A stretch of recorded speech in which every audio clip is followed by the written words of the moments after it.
Millions of workers willing to quit jobs to join Trump economy.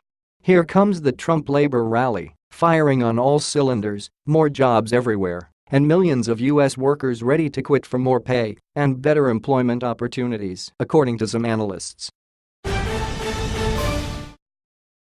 Despite December job gains coming in below expectations, at 156,000, the hottest U.S. labor market in a decade is being ignited by the incoming administration in Washington. As many as 3 million American employees forecast to voluntarily quit their current jobs in January alone, according to analyst projections. That's the largest January number expected to walk off the job since 2007, an undoubted sign of more jobs waiting out there, the analysts say. Of course, how long this pent-up Trump labor rally will persist is debatable, they add, but evidence of a renewed surge of jobs and turnover is mounting. You are going to have an exceptionally strong labor market this quarter, and the historical data supports this trend, backed at least by the perception that this new administration is going to create more of a friendly economic environment that will foster business growth, according to David Lewis, chief executive of Operations Inc., one of the Northeast's largest human resources outsourcing and consulting firms.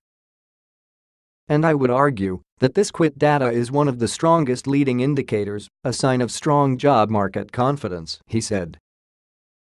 Lewis expects the quit numbers, compiled by the Bureau of Labor Statistics, to keep surging through the first quarter as more workers, disgruntled by a decade of meager or no pay raises, are lured by other employers on hiring sprees with promises of higher compensation.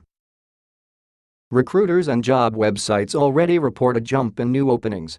You can't find the talented people to fill the positions that exist, and I have been doing this 40 years, said Charles Murader, a headhunter based in Manhattan.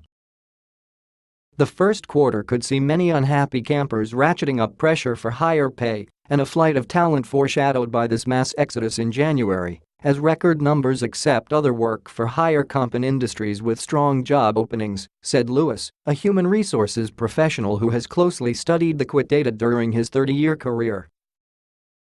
Already, average hourly earnings ticked up in December by 0.4%, according to the Labor Department jobs report released January 6. Employees have been unhappy in terms of pay raises, bonuses or promotions, so that either motivates them into the market for better paying jobs, or in many cases they have been motivated for months but are just waiting for their bonuses, Lewis told the Post. You haven't, until now, been hearing a lot of companies say, hey, we're going to give our employees 6, 7, or 8% increases. Raises are still around the 3% level. Lewis predicts between 2.1 million and 3 million workers will resign in January, as much as 50% more than at the depths of the Great Recession in 2010, when some 1.6 million workers quit. Evidence of this more frenzied labor market also came in the wake of Donald Trump's election victory. A BLS report released last month noted how the number of unemployed persons per job opening was at 1.9 back in December 2007, a ratio that peaked in July 2009 to 6.6 unemployed persons per job opening. The ratio has since leveled off and remains between 1.3 and 1.4. Look up the postings at some of the biggest U.S. corporations, they are having a hard time filling the jobs, Murader said.